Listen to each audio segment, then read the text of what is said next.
and let the foundations thereof be strongly laid. The height thereof 60 cubits, and the breadth thereof 60 cubits, with 3 rows of great stones, and a row new with 3 rows of great stones, and a row new timber, and let the expenses given out of the king's house.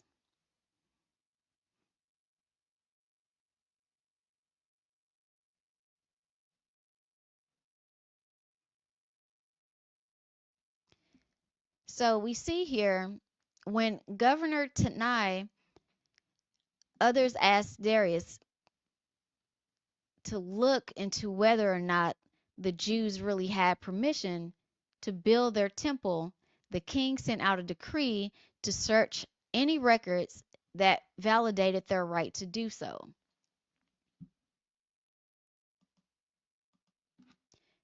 So the fact that he actually looked for the decision of the predecessor, the fact that he actually looked for the decision of the predecessor rather than dismissing prior history altogether and making a new decree, it shows himself as wise and humble as a leader. And the information was found in the place least expected, a fortress in a completely different city.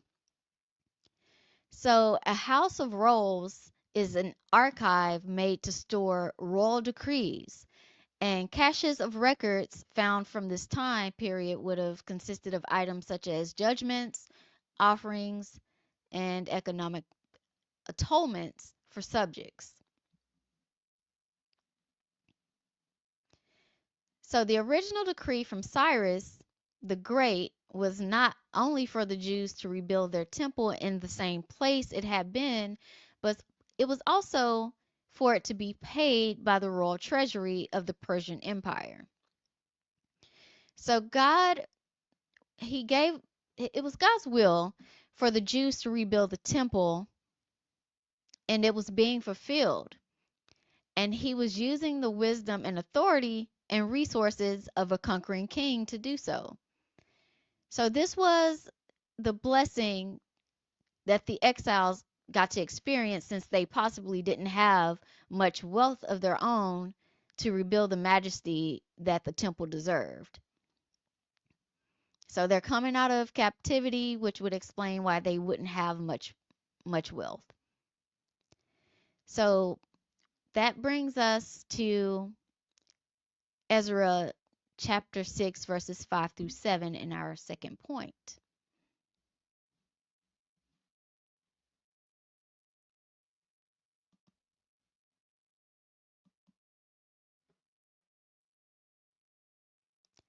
Restored protection.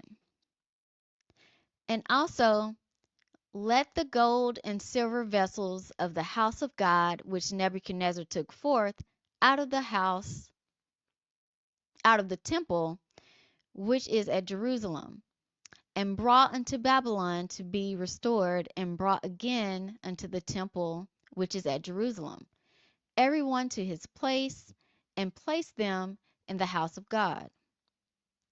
Now therefore, Tatnai, governor beyond the river, Shetharbozni, and your companions, the Apashites, which are beyond the river, be ye far from thence.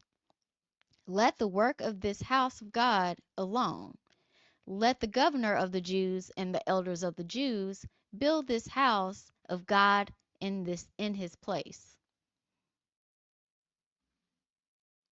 So we see here Darius added to his decree that the materials that were stolen from the temple by King Nebuchadnezzar in Babylon, that they also be restored to the temple in Jerusalem, along with the restoration of the protection of Judah.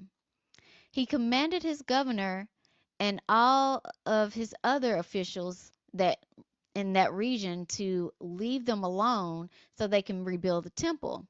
So the king not only protected their peace, but in so many ways in that process, he was protecting their peace and giving them an opportunity to rebuild the temple without any interruptions. So, in so many ways, the king was actually giving them reparations of stolen cultural artifacts that was taken from them when they were taken into captivity. So, unlike the Babylonia's imperial dominion, the Persian Empire allowed their conquered people to reestablish the cultural pillar of worship with all its previous splendor.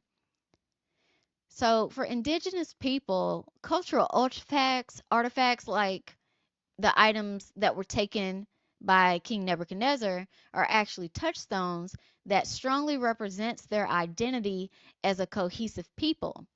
And when it was taken, it disrupted their ability to remember and pass down who they were and their value to the next generation. We even see this in American history in the enslavement of African Americans. So, with the Jews now having the freedom to worship again in the land their people originally worshiped, we can see that God was restoring their identity as his chosen people. So, now we're in our third point, renewed resources, and that's verses 8 through 12.